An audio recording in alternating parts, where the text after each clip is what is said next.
السلام علیکم دوستو، اردو سٹوریز کو خوش آمدید۔ دوستو، ایک سعودی شخص نے کسی فلپینی عورت سے چپ کی شادی کی، چونکہ وہ پہلے ہی شادی شدہ تھا اور پہلی بیوی کے ساتھ اولاد بھی تھی۔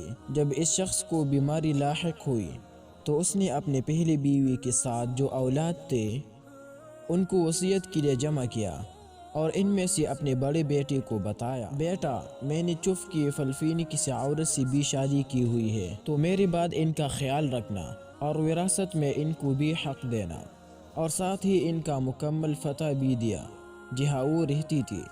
کچھ دن بعد وہ شخص وفات پا گیا۔ ان کا بیٹا قاضی کے پاس گیا اور پوری تفصیلات بتا دی۔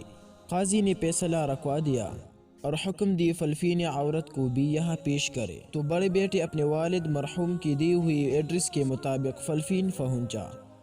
بڑے مشکل سے اس گلی میں پہنچا جہاں وہ رہتی تھی۔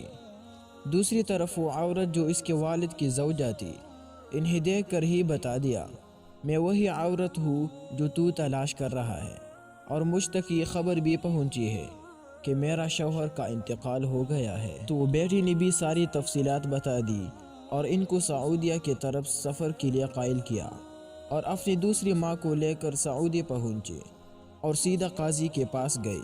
تو اس عورت کے حصے میں 8 لاکھ ریال آیا، جو پاکستانی روپیوں میں تقریباً 2 کروڑ 16 لاکھ کے لگ بھگ بنتے ہیں، اور ساتھ ہی قاضی نے حکم دیا ان کو عمرہ کی ادائیگی کے بعد فلپین روانہ کیا جائے۔ بڑے بیٹے نے ایسا ہی کیا، اور اس کے واقعہ کے ٹھیک 4 سال بعد بڑی بیٹی فلپین اپنی دوسری ماں سے ملنے اور حال احوال پوچھنے کی غرض سے گیا۔ تو وہاں پہنچ کر اس کو بہت تعجب ہوا اور اس سے کہا، ماں جی آپ کو اتنی بڑی رقم وراثت ملنی ہے، باوجود وہی پرانے خستہ حال مکان میں رہ رہی ہے۔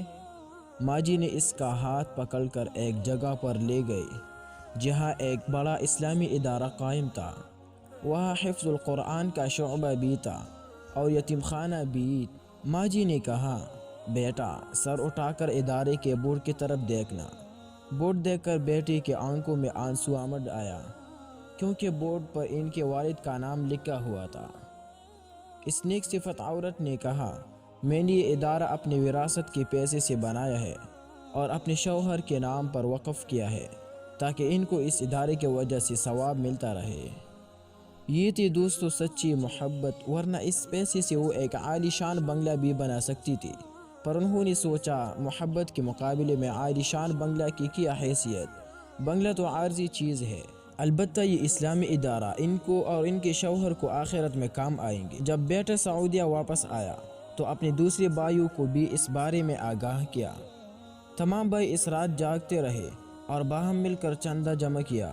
اسی ایک رات میں 5 ملین ریال اپنے والد مرحوم سے منسوب اس ادارے کے لیے انہوں نے چندہ جمع کیا، جس کو ان کی دوسری ماں نے ان کے والد سے بے لوث محبت کی بنیاد پر قائم کی تھی۔ سبحان اللہ۔ اور یہ واقعہ دوستو وہاں کے عربی اخبار میں بھی چھپ چکا ہے۔ فی زمانے رئیسوں کی اولادی وراثتی رقم کے حصول کے لیے اپنے والدین کے مرنے کا انتظار کرتے ہیں، اور جو سچی محبت کرتے ہیں اپنے مرنے والے کو توش آخرت بھیجنے کی فکر میں رہتے ہیں۔